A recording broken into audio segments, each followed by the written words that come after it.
this song for ya.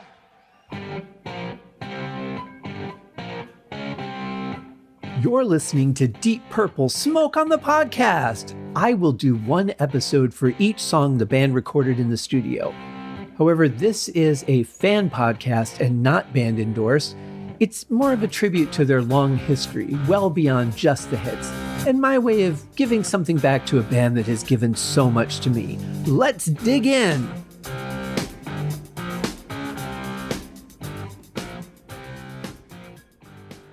Hello and welcome to another episode of Deep Purple Smoke on the Podcast. This is season 27, episode 7, the halfway point of the proper album, though we do have one bonus track to cover in this season, so we are going to have a total of 14 episodes. The end of this episode then will be the halfway point because math. Now, today's song, I don't recall off the top of my head because I wasn't actually looking at titles when I was listening to the album. I just let it play from one song to another, get that full continuous experience. And I honestly have no association for the titles and the music I heard. And that's okay. I will get to know these songs over time. By the time that I come back mid-August or so to do the updated recap of this season, I'm sure I will know them very, very well and probably by title. Although I don't know if you guys feel differently about this than I do, but it seems like back in the days when we were just listening to vinyl or cassette, I feel like we got to know the songs a lot better. We got to know like the title while we're spinning the record. We might be, reading all the liner notes, memorizing the version number of the album that we had, even though we probably didn't know what it meant. I certainly did. And I was just like, well, this is the record number for Machine Head. The time of the song, like there was so much that I feel I got a more intimate experience than I do now, where I buy a new album and I just buy the digital copy, because for the most part, like buying vinyl now is a little bit different because they're recording it digitally and then rewarming it to put it on vinyl. So it really doesn't have that natural feel to it. But with Deep Purple, I collect the vinyl, so it's very easy for me to just get that. But I also get the digital download, so I can listen to it, when I'm out on a walk. And so I just put it on. I've got the earbuds in, I'm walking around, and I'm just listening to one song after another. And unless the lyrics or something references the title, I won't necessarily connect it to the title. It's a very different experience. I'm not sitting here looking at the album for 38 minutes while I'm listening to it anymore. And so I do find that I am a little bit less connected to song titles because of that. Again, unless there's something that ties to it, like a chorus. If you're listening to Survivor's Eye of the Tiger, there's no way you don't know that song is called Eye of the Tiger. They say it 50 fucking times in the song. But in general, I feel like a lot of times bands will title songs something different, or it's just kind of like in there somewhere, and it really doesn't always connect. So I do find this to be a different experience than it used to be for me. And I want to find some time in my life to go back to, I guess, really just immersing myself in that album experience, putting the album on, even if I've got the digital copy of it, like maybe pulling up the album art and perusing it, or, looking over the lyric sheet or whatever, like I used to. And I think going back to connecting with music in that way, because I think it was, for me at least, a much more intimate and a much better experience. So that being said, reading the title of this, The Beating of Wings, the only thing that comes to mind is not this album. It is actually going back to a song on Bananas called Haunted. The opening lines are, "I hear the beating of your wings." And he's talking about a relationship that's lost. So I don't know what this one's about, but we'll get into it right now. Here it is, The Beating of Wings by Deep Purple.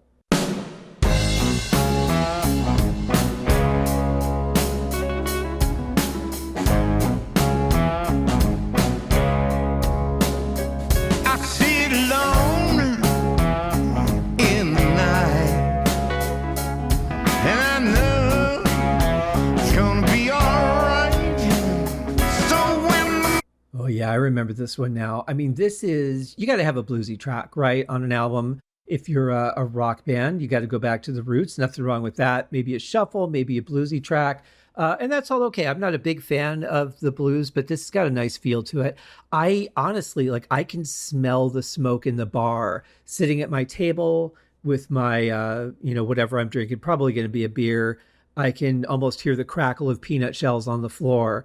Just the atmosphere that this song creates is pretty nice. I can imagine the light on the stage and the way that the smoke is cutting across it. They don't even need a fog machine. The bar, there's just people smoking in the bar.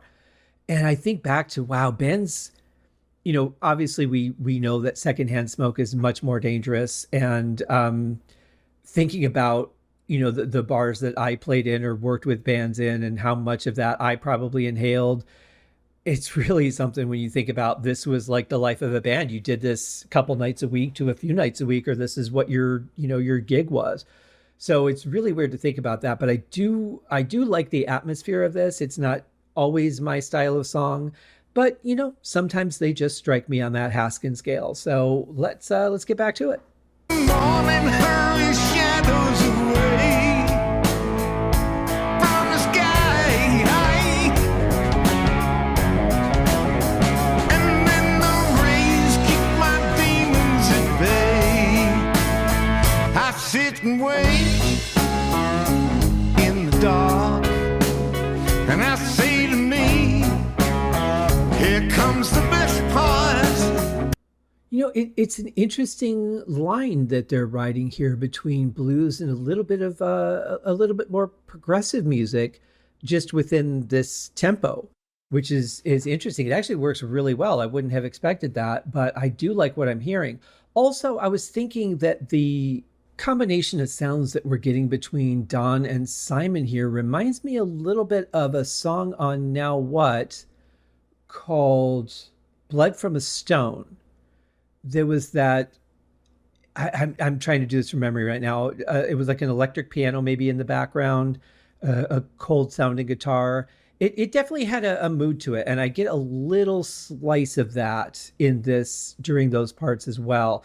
But this is fun. I mean, it feels like it could just explode out of anywhere and turn into a completely different song. But I'm kind of just enjoying this, I want to say, lazy river of blues. Not that the musicians are being lazy, but I just feel like I could be floating on an inner tube down the water, just not a care in the world, and listening to this song with a smile on my face. It's a new day. It's a new day. And I follow the light and the heavenly voice as my angel sings. Now I'm feeling the dawn of her pulse, and I rise to the beating of wings. I'm looking at.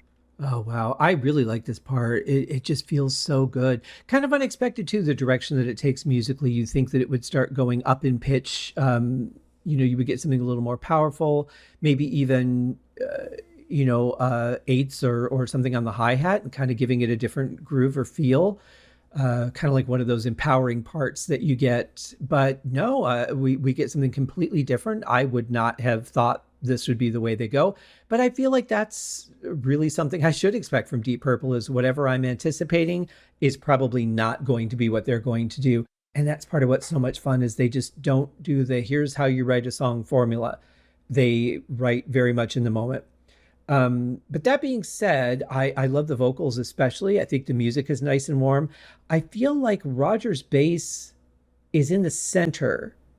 I'm getting, some low end in both ears. He's a little active in this part too, which I like. That's the kind of stuff I look to or expect from Roger. Again, here I go with expectations, but I do really like that part. But the mix is a little bit muddy for me. Again, it's just, they're really kind of infringing on the vocals a little bit with the way the mix is. Too much low end can do that. The ride cymbal, so you're getting the highs from the ride cymbal, the lows from the bass. And I think Ian's kind of falling in the middle of that somewhere on that line. But it is a little bit muddy for me. Again, just nitpicky stuff. But for, an old man yells at cloud audio engineer, that's what you're going to get. But musically, performance-wise, I just absolutely love this. After night.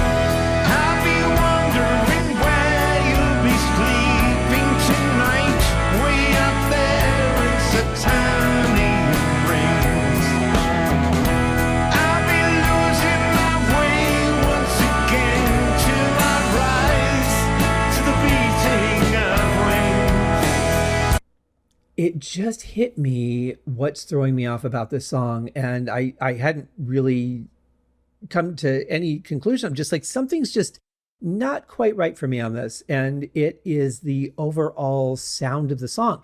There's something in my brain that makes me want to hear this as if it was recorded somewhere between the late 60s and the early 70s on that equipment with that technology at the time. This almost seems a little too bright and polished, a little too much gain for what I'm imagining. And I don't know exactly what it is that's causing me to feel that way. There's nothing wrong with this by any means, but for some reason I'm connecting it to that time frame, and I'm not quite sure why, but that is interesting. I can't think of any songs it's reminding me of, maybe there's something about the progression that I'm not connecting to a song, but I kind of want to hear this under that more mellow sounding, less high-end EQ, less gain environment. I don't know why. If you guys have any idea why that might be happening, please let me know, because I'd be very curious if there's a song that you're like, it reminds me of this song, and that's what you're probably connecting it to. I would love to know, because this is going to drive me nuts. And welcome to my journey to insanity on Deep Purple Smoke on the podcast. And what is the only thing that soothes the soul of insanity? Music. In the candles, flickering light, I can see so clearly all the dreams might come true, and if not true, then maybe. Now, see, that sounded really nice. Here, I love the layering vocals. And I think the difference for me is that when I hear Ian layer his vocals like this, it just sounds so good to me. It's done tastefully. It has, it feels like it has a purpose to it. When they use effects on his voice, that's where I think I draw the line between what I enjoy and what I don't. Again, a song like Solitaire, that effect is absolutely perfect. It's a very disconnected lyric. Kind of just, I'm on my own. I see the world the way I do. So you're looking through a different set of eyes, and it kind of makes sense for it to be a little quirky sounding like that. And I have said over many episodes covering albums, like, there's just way too much of that on this album. Ian sounds amazing. Let's just listen to Ian. And here we get that. Here we get some vocal layering, which is really nice, but we're not getting flange. We're not getting a little distortion. We're not getting, we're not hearing delay on it. It really just sounds very natural, and this glorious voice that Ian has. And I have really enjoyed that about this album. I'm just thinking back through the episodes so far, and I don't really recall saying much about vocal effects. There's nothing that stands out to me. And I don't think there was anything that stood out to me the first couple times I listened to the album where I'm like, okay, here we go again, or this is getting to be a bit much. And I'm granted, we're only halfway through, so there could be some that I haven't remembered. But I do feel like this is a little bit of a return to, look, we can do this. We're talented. We don't need the benefit of technology to save our songs. We have the ability to do this within our creativity, within our playability of our instruments, and I include the vocals in that, and with some polishing in the production. But we don't need to add all this stuff in to make a great album. And that I am a big fan of. So let's see where we go next.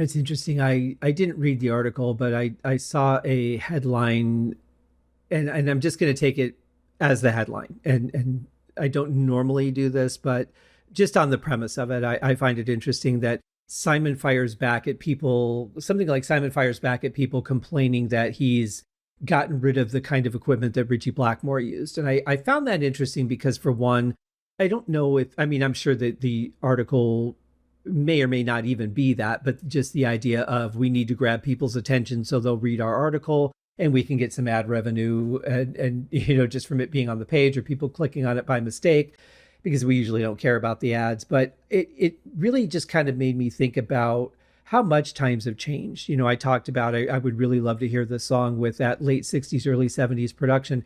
And that really is just for the song. I have no problem with the sound on this album. I have some issues with the mix, but no problems with the sound that they're using. I think Simon's got a great guitar tone. As I said before, I'm not very familiar with PRS guitars, but I think whatever combination of equipment he's using, I guess my understanding is it's pretty minimal as far as what he needs to do to get his sound, like maybe just a small amount of effects units. I saw his pedal board for the Equals One tour, and it was a pedal board. It was pretty impressive. But and having been to the NAMM show, I'm like, oh, I would want this toy on there and that toy on there. Pedals are so much fun. But just thinking in terms of how people react, and I'm thinking, you know what though, this solo reminds me of something I feel like Richie might come up with, or even Steve, if you think about his solo on Blood from a Stone. Very elegant, not needing to play quick notes to make a point or create a feeling. I feel like this is just, you close your eyes and here's what you're feeling in the moment, surrounded, immersed in this song, and you do your take, and this is just what you played, and you listen back to it, and you look at Bob and he's looking at you, and you both just smile and go, yeah, that's what this song needs. That's the moment that we needed to capture. Nothing like I'm going to do a little burst of notes here or anything. I mean, this is just pure feeling. And the reason I bring up that article was because people should be, if they want something that's consistent with the history of the band, or they want, we can't let go of the fact that Richie's been out of the band for more than 30 years. You're getting a solo that I feel is on par with something Richie might have done. One of the things I love about Richie Blackmore is his solos. And I first got to know his music through Rainbow Straight Between the Eyes. That would be the first one. So you're thinking solos like Eyes of Fire, Bring on the Night, yes, Death Alley Driver, but mainly a song like Stone Cold or Tearing Out My Heart. Pure emotion, just something that you can feel. You can feel him bending that string. You can feel him just plucking away with the pick.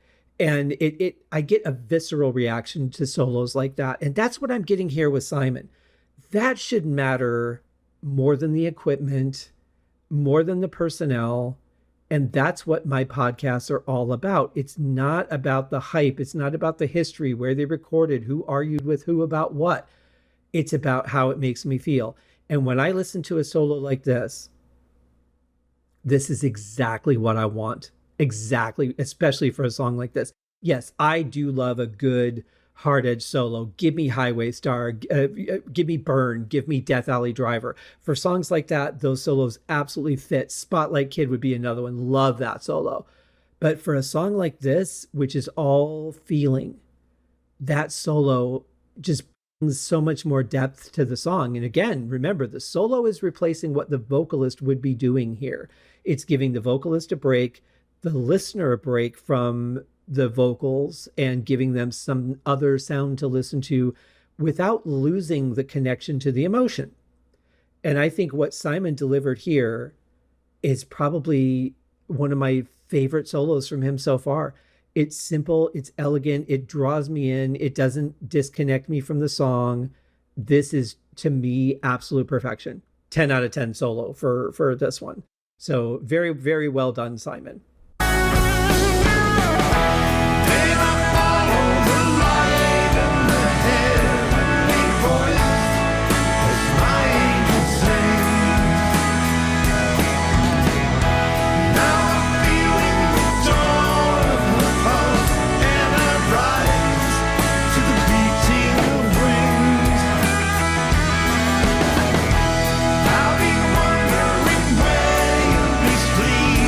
Tonight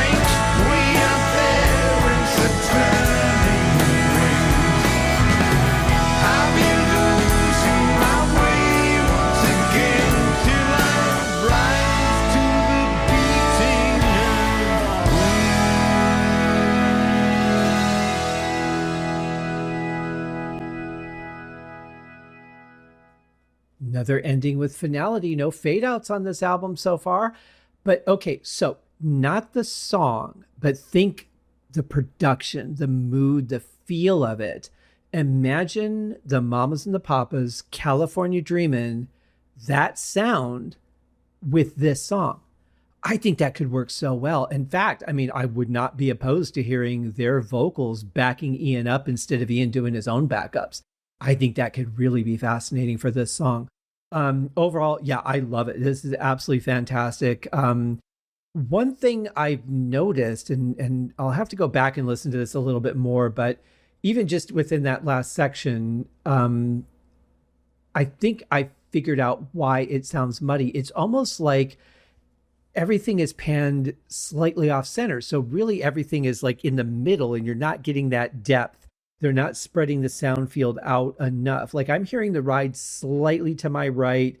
That bass tone and everything is really just kind of like creating a ball of sound in the middle, but it doesn't feel like it's going out further. It's not giving me that depth of sound that I'm looking for. That can muddy the music up and bury the vocal a little bit too. So I'll have to pay a little attention to that as we go through the rest of the songs on the album. But I feel at least with this one, that might be it. And since I felt that same ball of sound at other parts in the other songs, and it takes like a certain combination of sound to create that as well. It's not just where you pan everything. It's the amount of organ that's in it, the amount of bass that's in it, that, you know, how much kick you're getting, all that is going to affect that as well. But I really think that might be it. It doesn't have that stereo feel so much, you know, where I like hear one crash that's all the way over to the left and one crash that's all the way over to the right and a China cymbal that's just slightly off to the left. And I don't feel that depth. And that does make a huge difference in production, especially the more sounds that you add, you're just adding them to the center. And if you're not spreading them out a little bit, they tend to muddy up because they're not just fighting for frequency, they're fighting for space. If you could have sounds that are on the same or harmonic frequencies, if they're spread out, forward, back, you know, they're closer to you, they're out in the distance, they're more to the left, they're more to the right from each other, then those sounds can be heard and have their own character. Sometimes you use sounds that you don't necessarily want to hear, but you want to feel, or you want them to enhance another instrument. So you put them in a position and volume level where it's going to enhance that instrument. But maybe that keyboard sound isn't necessarily meant to be heard. It's meant to be blended with another sound or counterbalanced with another sound. So they're all those kind of tricks that we use as audio engineers that can make a difference.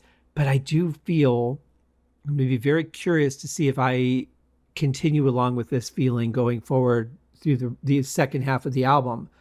But I do feel like I might have honed in on what the issue I have with the sound is. Obviously, you know, again, the brick wall limiting is always going to be an issue. You're always losing dynamics when you do that. And I remember when I met Roger a couple years ago and we were talking about =1, I did get the impression that he was not happy with that as well. And of course, he's a producer. He's going to have his opinions on mix at the end of the day. It is Bob's decision. He is the producer on this and Roger is not. He can have his input. He could say, can we do this? I'd like to do that. Can we hear it differently? But at the end of the day, it is the producer's final word. That's why you have a producer. If you didn't, everybody would be arguing back and forth about what's more important in a mix. You have to have somebody that's going to take responsibility for that final product, and that is your producer. So I do find it interesting, though. I think Bob is great at capturing sound. I don't always agree with his mixes, but it's funny. If I go back to older albums he worked on, like the older Alice Cooper albums, which is probably where I connect with him more than some other artists. Like, I'm not really a big Pink Floyd fan. In fact, I'm still baffled by the love for Dark Side of the Moon. It just did not connect with me at all. Even less the newer Roger Taylor version, or Roger Waters version, I'm sorry. I look at those old Alice Cooper albums, I'm thinking Billion Dollar Babies, Welcome to My Nightmare. You know, I love the sound of those albums, but they were also done completely differently. You're monitoring on different equipment. You're depending on different technology. I feel mixing was something that you either had or you didn't. And now I feel like we can compensate for a lot of things, and that push to get a certain, volume level with brick wall limiting, which is why it's popular, is they want consistency and all that. I feel like we've lost a lot in the way of utilizing those kind of things to get that. I mean, we're losing dynamics, we're losing some of the performance, we lose a little bit of the overall song. So, I mean, it's not like he does not know how to do it, but you're also working with different instrumentation, different microphones that have different levels and quirks about them. You're working with different kind of keyboards and different preamps and all kinds of stuff. I mean, it's all changed. So if he were to go record an album old school, reel to reel, no digital anything, like physical mounted compressors, the original ones and all that, I wonder how it would sound with his ear today. I'd be very curious to know. So I do have my issues with the mixes on a lot of the more modern stuff that Bob has done. I cannot take away his, and I would never even want to try his talent as a producer, to make the decision of what key something should be in, to say, okay, we really need to cut this chorus out. It's too much. We need to do something different here. I write a song called Weirdistan. All these little things that he does as a producer are really just as much of a part of the album as everything else. And I don't ever want anyone to feel like I don't appreciate that part of his talent. I don't necessarily always enjoy some of his mixing decisions. And I think that's where he and I would differ a little bit. But in any case, it's a great song. I really, really love this song. I look forward to hearing it over and over again. Curious to see if I stick with my opinion on the panning as we go forward in the depth of sound field. We shall see. Who knows? By the next episode, I might even forget I even said it. It's very, very common for me. I'm an in the moment kind of guy, more so than back in 1974. I said this and you said that. I don't have that kind of memory anymore. I used to. And I don't know if this is just a sign of getting older or if it's just, there's just too much to remember. Every year that goes on, it's another 365 days, hundreds of events every day. It's just a lot to keep in one's head, and I don't have a backup drive for my brain. So that being said, I hope you guys like this song. This was a lot of fun to review and really appreciate the writing, the performance, the unexpected moves that they make in the song. And I don't know, maybe you enjoyed it as much as I did. Maybe not. I have no idea, but we'll be back for our episode tomorrow. It'll be Friday, and we'll be talking about the band's third single, Guilt Trippin'. Cheers.